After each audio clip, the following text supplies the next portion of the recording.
Costinha. A morte, o vício e o lado sombrio do comediante que não ria. Tijuca, Rio de Janeiro, setembro de 1995. Corredor de hospital. Madrugada. Uma funcionária caminha e para. Tem um cheiro vindo de baixo de uma porta. Fino, inconfundível. Ela abre o quarto. E lá está ele, internado, com os pulmões destruídos, conectado a aparelhos que tentavam fazer pelo corpo dele o que ele se recusava a fazer por conta própria. Fumando. Escondido. Dentro do hospital. Não era a primeira vez. Os funcionários já sabiam, já tinham tentado de tudo, mas ele sempre achava um jeito. Sempre tinha um maço guardado em algum lugar que ninguém tinha encontrado ainda. O homem naquele quarto era Lírio Mário da Costa. O Brasil todo conhecia ele por outro nome, Costinha. O homem mais engraçado do Brasil estava morrendo e ainda escolhia o cigarro. Nesse vídeo você vai entender por quê. Vai descobrir o vício que ele alimentou por décadas, mesmo sabendo que estava se matando. E por que ele nunca parou. Vai conhecer as tragédias pessoais que ele escondeu por trás de cada piada durante 50 anos de carreira. Vai entender o lado proibido de Costinha, os discos que o governo queria banir, as peças que a censura vetou e o humor que o Brasil comprava escondido. E vai descobrir a história do pai que abandonou ele aos 13 anos e o que aconteceu quando os dois se reencontraram décadas depois. Mas para chegar até aqui, nesse quarto de hospital com cheiro de cigarro, a história começa muito antes. Começa num picadeiro de circo, com um palhaço chamado Bocó. E se você ainda não se inscreveu no canal Dossiê VIP, faça isso agora. Aperte o botão de inscrição e ative o sininho. Aqui tem investigação. Todo dossiê que a gente lança, você vai ser o primeiro a saber. Fica comigo até o final porque o que vem aí vai te surpreender. Vila Isabel, Rio de Janeiro, 1923. O bairro que já tinha dado Noel Rosa ao Brasil estava prestes a dar mais um nome que o país inteiro ia conhecer, só que ninguém sabia ainda. Lírio Mário da Costa nasceu filho de mãe portuguesa e pai palhaço de circo. O pai se chamava Francisco, mas no picadeiro era o Bocó, palhaço profissional. Rosto pintado, graça nos gestos, a vida inteira transformada em espetáculo. A infância de Lírio foi assim, debaixo de lona, entre malabaristas, num mundo onde o que você sente por dentro nunca precisa aparecer por fora. Onde fingir é uma profissão. Onde sorrir é uma obrigação. Tem algo bonito nisso. E tem algo perturbador também. Crescer num lugar onde o personagem sempre fala mais alto do que o homem. Lírio aprendeu isso antes de entender o que estava aprendendo. Aprendeu com o melhor professor que poderia ter. Até que, com 13 anos, esse professor foi embora. Bocó abandonou a família, sem aviso, sem explicação que ficou registrada, sem despedida que o menino pudesse guardar. Simplesmente foi.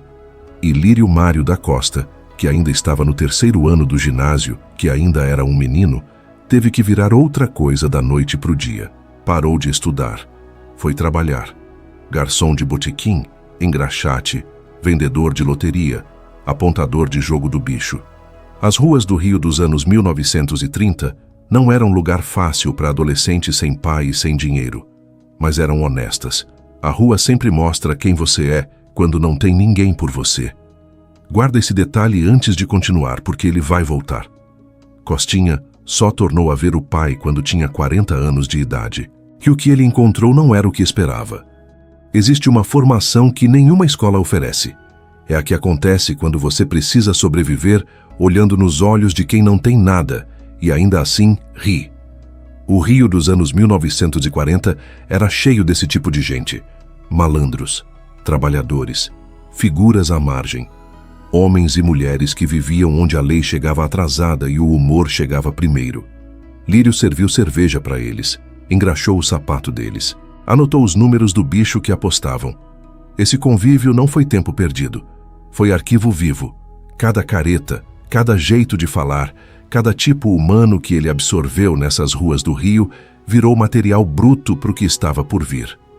Depois do exército, passagem que cumpriu como tantos jovens da época, Lírio apostou na única coisa que sempre pareceu natural nele: a arte de fazer as pessoas pararem de se levar a sério. Em 1941, 18 anos de idade, entrou num palco pela primeira vez. Peça chamada Uma Pulga na Camisola. Papel pequeno, sem holofote, sem nome no cartaz. Mas quando ele aparecia, o ar mudava. No ano seguinte estreou no rádio, ainda como Mário Costa, antes de se tornar Costinha. E o rádio, naquela época, era o maior palco do Brasil. Só que ninguém sabia ainda que esse homem estava prestes a virar problema para um governo inteiro. Se você está aqui até agora, você já sabe que a história de Costinha é muito maior do que as piadas que ficaram. Se inscreve no canal agora, porque essa é só a primeira de uma série de histórias sobre os grandes nomes do humor brasileiro que o tempo não contou direito. Clica no sino para não perder. E agora volta aqui, porque daqui para frente a história vira de cabeça para baixo. 1953. No rádio, Costinha faz o que sempre fez melhor. Pega alguém poderoso e devolve ao público uma versão menor, mais humana, mais ridícula dessa pessoa. O alvo é Jânio Quadros, então prefeito de São Paulo. Gestos exagerados, voz particular, figura que parecia ter sido criada para ser imitada. Do outro lado do microfone, Silvino Neto imitava Juscelino Kubitschek. Juntos faziam da política brasileira uma comédia ao vivo. O programa explodia de audiência. Pessoas paravam o que estavam fazendo só para ouvir. E foi exatamente por isso que o governo não conseguiu ignorar. A Secretaria de Segurança de São Paulo mandou censurar. O programa saiu do ar. E aconteceu uma das maiores ironias da história do humor brasileiro. Ao tentar calar Costinha, o regime fez o oposto.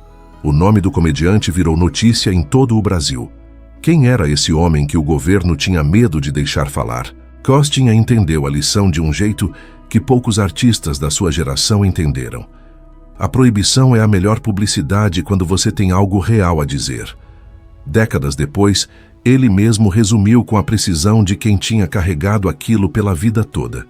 Eu era um João Ninguém, e a censura me tornou conhecido. Mas o que ele não disse nessa frase, e que precisa ser dito agora, é que a censura não parou. Voltou. Em peças de teatro, em discos, em esquetes de televisão. Voltou várias vezes. E Costinha continuou empurrando, continuou provocando, continuou encontrando o limite e dando mais um passo além. Porque ele tinha aprendido aos 13 anos que quando algo vai embora sem avisar, você não espera permissão para continuar. O que ele fez com isso nos anos seguintes fez a censura de Jânio Quadros parecer recado gentil. Anos 1970. O Brasil está sob ditadura militar. A censura não é ameaça abstrata, é realidade concreta. Tem carimbo, tem funcionário, tem lista de palavras que não podem ser ditas. E é exatamente nesse contexto que Costinha lança discos de humor com uma tarja impressa na capa que dizia sem rodeios: proibida a execução pública e a venda para menores de 21 anos. Não só pelas piadas, pelas capas também. O primeiro volume de O Peru da Festa mostrava Costinha aparentemente nu, coberto por uma mesa com um peru assado servido sobre ela. Era uma declaração antes de a agulha tocar o vinil. Os títulos dos shows de teatro seguiam a mesma lógica, entrando na abertura: Veludo, o costureiro das dondocas, o donzelo e mamãe falando de frente.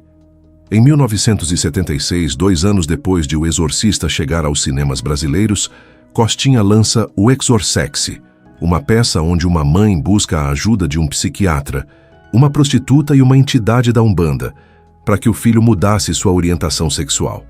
A censura vetou. Costinha não recuou. Havia nisso algo que ia muito além do escândalo pelo escândalo. Num país onde o governo decidia o que as pessoas podiam ouvir, ver e pensar, um homem que vendia humor sexual em disco estava fazendo um ato de resistência cultural tão real quanto qualquer panfleto político, só que com muito mais gente disposta a comprar. O Brasil ria escondido. Costinha sabia disso. E enquanto os palcos aplaudiam e os discos vendiam, havia uma vida paralela que nenhum dos espectadores conhecia. Uma vida feita de perdas que ele nunca levou ao microfone. 1971. Costinha perde uma filha. O Brasil não sabe, ele não fala, não leva para o palco. Não transforma em material nenhum. Sobe no palco e faz rir. Pensa nisso por um momento. Um homem que usou o humor como linguagem a vida inteira escolhe o silêncio para a maior dor que já sentiu. Porque algumas coisas são grandes demais até para comédia. Costinha foi casado 2 vezes, 4 filhas do primeiro casamento, 3 filhos adotados no segundo. 2 tentativas de construir algo que durasse. As 2 chegaram ao fim. E nos últimos anos de vida, Copacabana, um apartamento. Ele. O apartamento devia ter aquele jeito que os apartamentos de pessoas sozinhas têm. Coisas no lugar certo demais. Silêncio que não é paz, é ausência. O homem que entrava numa fila de banco e fazia todo mundo ao redor explodir de gargalhada, chegava em casa e ouvia o próprio passo no corredor. Mas tem um detalhe nessa história que não pode ficar de lado, e ele volta ao começo de tudo. Ao palhaço, ao bocó. Costinha só tornou a encontrar o pai quando tinha 40 anos. 4 décadas depois do abandono. E o que ele encontrou foi um velho num lar de idosos. O mesmo homem que pintou o rosto de alegria durante a vida inteira, que ensinou o filho a fingir que o mundo era um picadeiro. Estava lá, num quarto, longe de qualquer plateia, esperando o fim. Não existe registro público do que foi dito nesse encontro. Nenhuma entrevista, nenhum relato, nenhuma frase que alguém guardou. Existe o silêncio de um filho que aprendeu a sorrir porque o pai foi embora, reencontrando o pai que foi embora num lugar onde ninguém mais sorria. Se você ainda está se perguntando o que tudo isso tem a ver com o cigarro, com a fumaça, com o quarto do hospital, com os pulmões destruídos, a resposta está aqui. Está nesse apartamento vazio em Copacabana. Está nesse lar de idosos. Está em 1971. Um homem que cresceu sendo abandonado, que perdeu uma filha, que construiu 2 famílias e ficou sozinho, encontrou num cigarro a única companhia que nunca foi embora. Para um segundo aqui. Se esse vídeo está te fazendo enxergar o Costinha diferente do que você conhecia, compartilha. Manda para o seu pai, para sua mãe, para quem tiver guardado uma memória dele em algum lugar. Deixa o like aqui, não pelo algoritmo, mas porque essa história merece ser vista por mais gente. Agora volta, porque o que vem a seguir é onde tudo se fecha. TV Excelsior, TV Tupi, TV Manchete, SBT, TV Globo, quase 20 filmes, Os Trapalhões, Chico Anísio Show, Planeta dos Homens, Balança, mas não cai. Costinha atravessou décadas e emissoras como pouquíssimos artistas de sua geração conseguiram. Tinha algo raro nele, uma presença que independia do formato. Funcionava no rádio, no teatro, no cinema, na televisão. Funcionava ao vivo e em estúdio. E no final da carreira, na escolinha do professor Raimundo, criou Seu Mazarito, homenagem a Mazzaropi e a Oscarito, 2 gigantes que ele admirava e que tinham ensinado ao Brasil que o povo simples merecia ser tratado com humor e com respeito ao mesmo tempo. O mundo artístico sabia o que tinha em Costinha. Jô Soares disse que ele foi um marco na história do humor brasileiro. Lúcio Mauro disse que foi a imagem mais engraçada que o Brasil teve. Chico Anísio, amigo desde 1952, usou uma palavra que carrega peso: desperdício. Não fracasso, desperdício. Tanto talento, tanta capacidade de observar o ser humano e devolver a ele uma versão mais leve de si mesmo. Merecia ter durado mais, mas o Brasil aplaudia. Os discos vendiam, os teatros lotavam e o apartamento em Copacabana continuava vazio. E o maço de cigarros continuava cheio. 1993. Exame de rotina. Resultado que não é de rotina. Doença pulmonar, obstrutiva crônica, condição séria, progressiva, causada por décadas de agressão contínua aos pulmões. Os médicos são diretos. O cigarro está destruindo o que resta. Precisa parar imediatamente, sem negociação. Costinha ouve, agradece, não para. 2 maços e meio por dia. Era o ritmo de décadas que ele não conseguia, ou não queria, largar. Em agosto de 1994, durante um show no teatro do Barra Shopping, ele começa a passar mal no palco. É retirado às pressas, 10 dias internado. Quando sai, volta para os cigarros. A conta de internações vai subindo. Mais de 10 ao todo. E tem um detalhe que os funcionários desses hospitais contavam entre si, quase sem acreditar. Mesmo internado, mesmo com os aparelhos, mesmo com os médicos, Costinha achava um jeito de fumar dentro do quarto. Esperava o momento certo. Tinha o maço escondido em algum lugar que as enfermeiras não tinham encontrado. Acendia. Como se o cigarro fosse a única coisa que ainda era dele. A única coisa que ele ainda controlava quando tudo ao redor falava de limite, de restrição, de o que ele não podia mais fazer. E agora a pergunta do início tem resposta. Por que um homem que sabe que está morrendo continua escolhendo o vício? Porque para Costinha o cigarro não era prazer, era presença. Era a única coisa que estava lá quando o palco estava vazio, quando o apartamento estava em silêncio, quando o pai tinha ido embora e a filha tinha partido, e os casamentos tinham acabado, e o Brasil todo ria das piadas dele sem saber o que havia por trás delas. Parar de fumar não era questão de disciplina, era questão de ficar com o quê?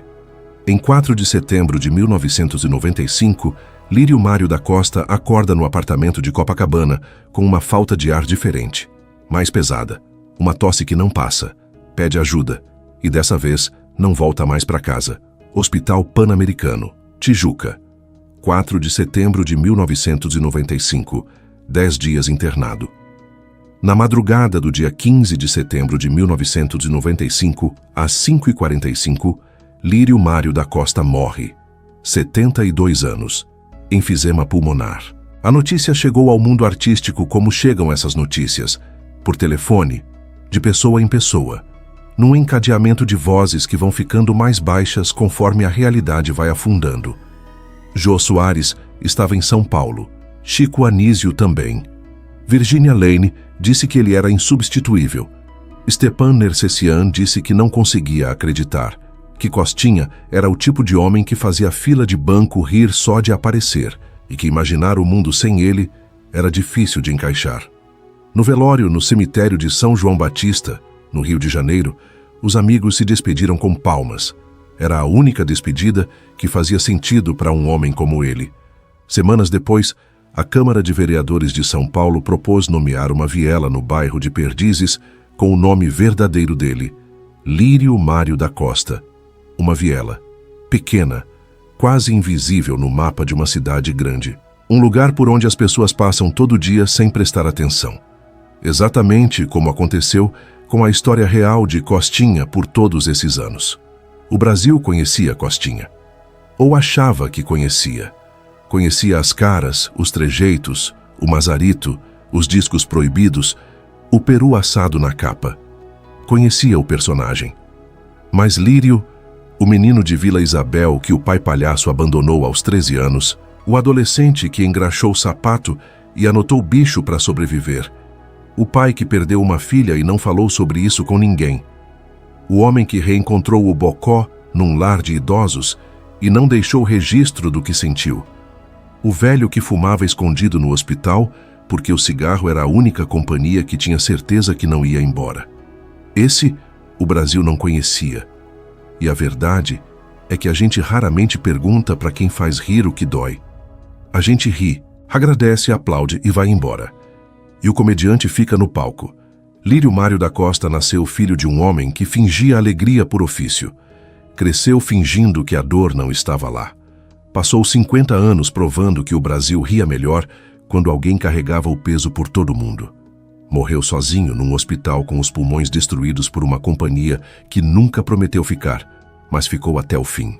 Talvez a pergunta certa não seja por que ele não parou de fumar. Talvez a pergunta certa seja essa. O que teria acontecido se em algum momento alguém tivesse parado de rir e perguntado como ele estava? Esse foi o dossiê de Costinha, a história que estava por trás do sorriso. Deixa aqui nos comentários. Qual é a memória que você tem dele? Uma piada, um personagem, uma cena que ficou guardada em algum lugar da sua cabeça? Quero ler cada um. Se inscreve no canal se ainda não se inscreveu. Compartilha esse vídeo com quem cresceu vendo ele na televisão. E até o próximo dossiê.